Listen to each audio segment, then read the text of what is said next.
Okay guys, welcome back to the third and final part of this video series. Now let's go find the location of our next clue. And at this stage, if you don't want to follow this spoiler, don't.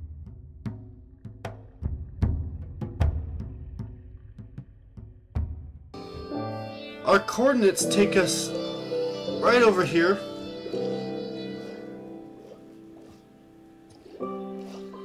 Right here. And there's a chest right there. And in that chest are a clue and a fragment C.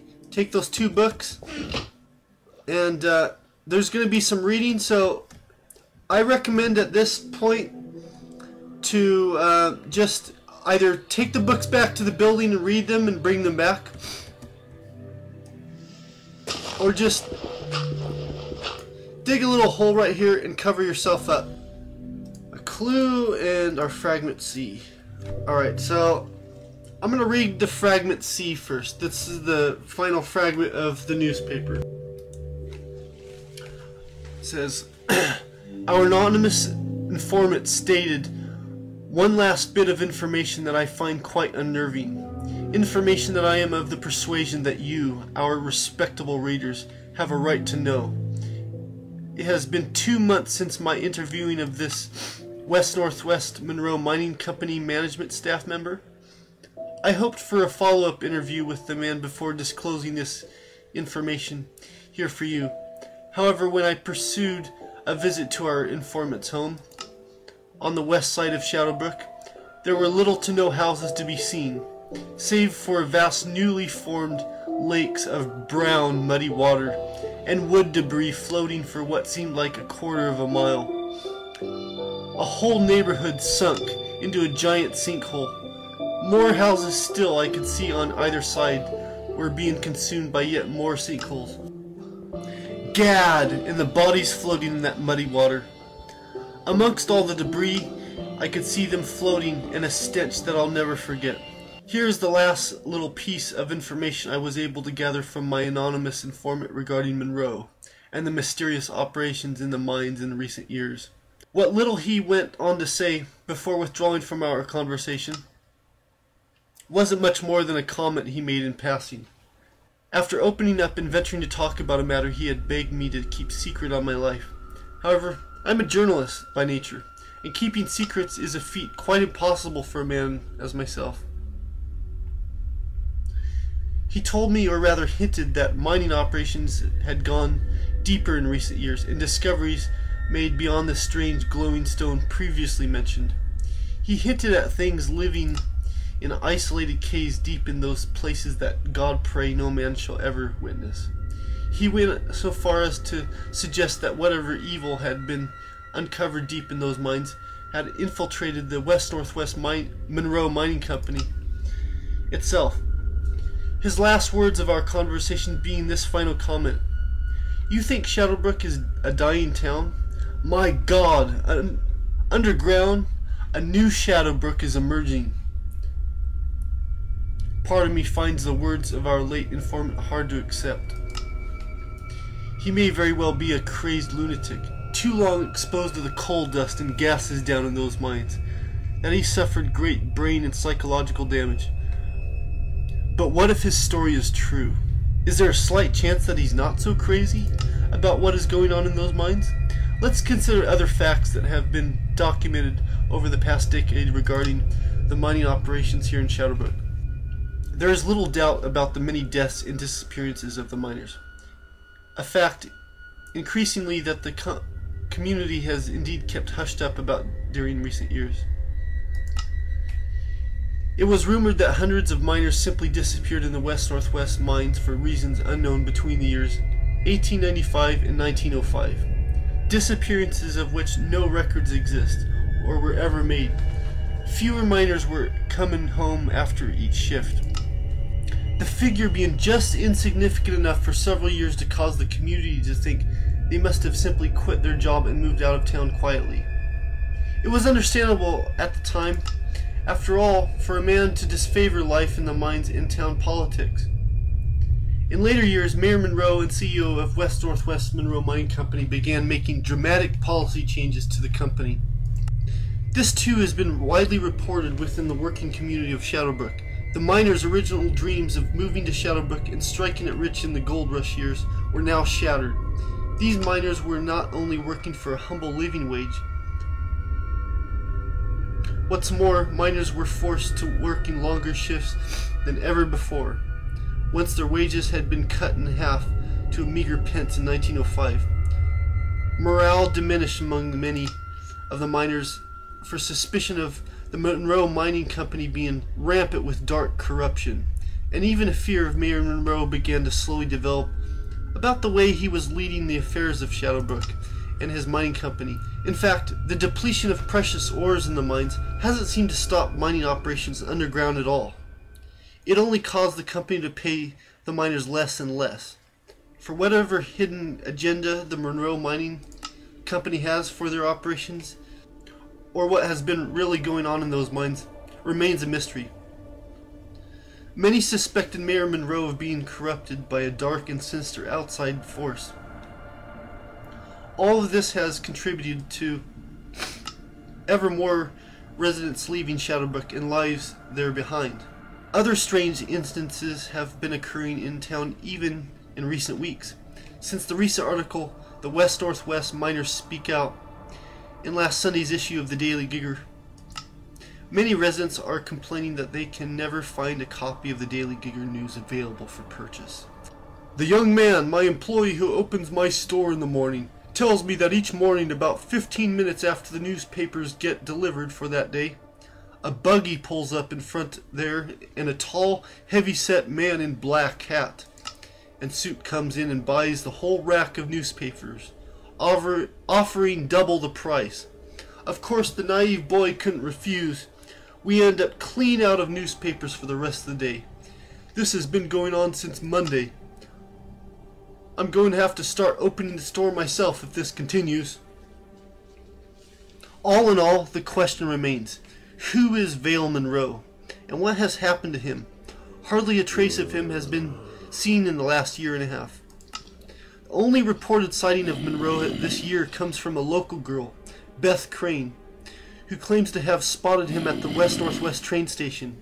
She says, "I was riding my horse to the West Northwest Station stables, where I board, when I glanced up at the station watchtower and saw a figure with a pair of binoculars. I promptly stopped the horse to get a better look at the figure to see the watcher's face clearly as that old Monroe. I didn't get more than a brief moment to look at him before the figure turned around and vanished out of view.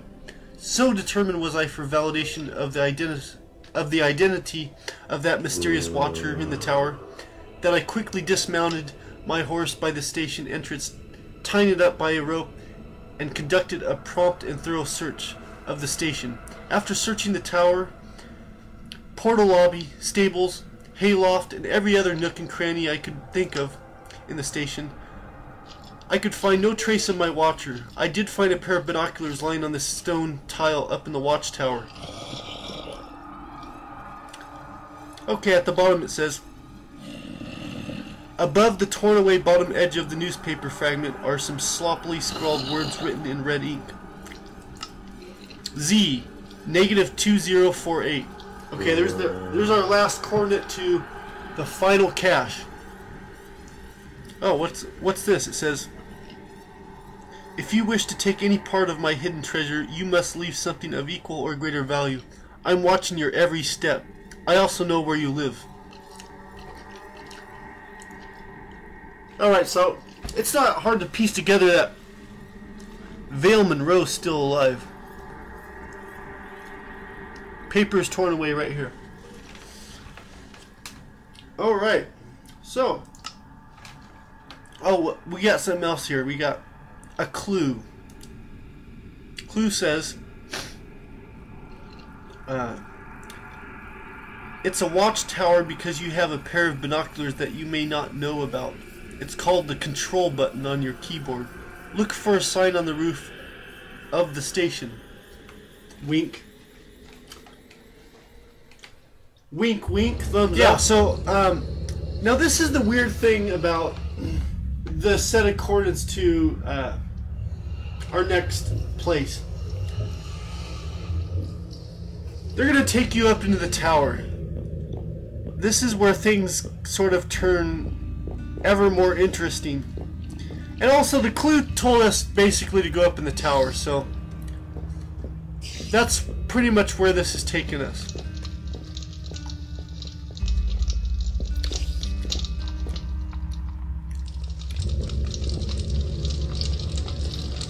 So it said use our binoculars, the control key, to zoom in. We're looking for a sign on the roof. And oh, what's that right there?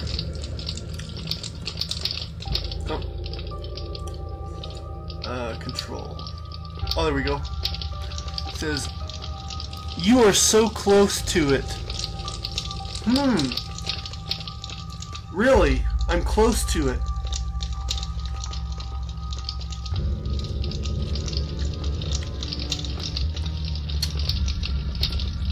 Well, I don't see anything here. It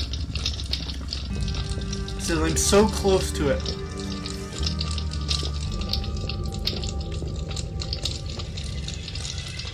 I don't see any secret boxes. But what are these trapdoors doing here? Could they be more than just decoration? Well, let's look around. We've got trapdoors here.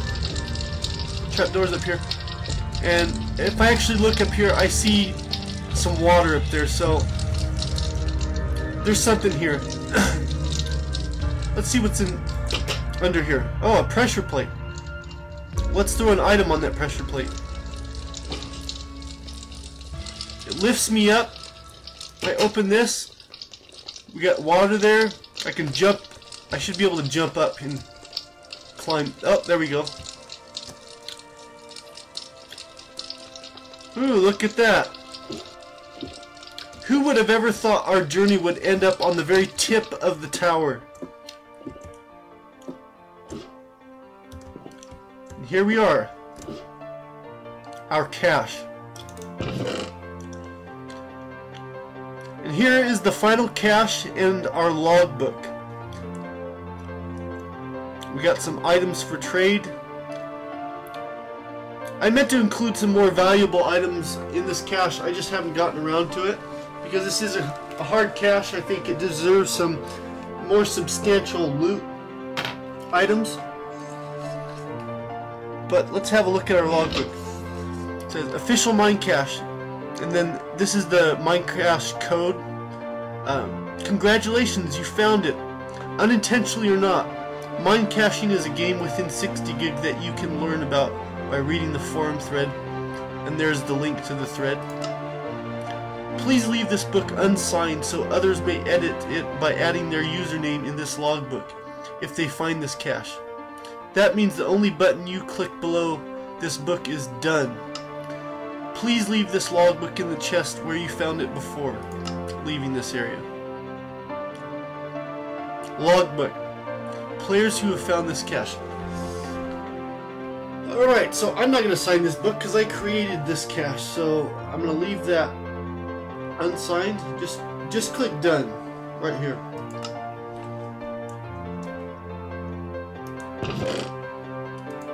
Put that back in there. I'm going to add an item to the items for trade. I'm going to add a sword. And we'll put some torches in there, why not? And there we sweeten the pot a little bit. You can't really see much up there. I mean, if you look hard, you can see some ladders, but I don't think the random traveler is gonna really be picking up on those details. So, I hope you enjoyed this mine caching video series. Alright, thanks for watching. We'll see you later. Bye bye.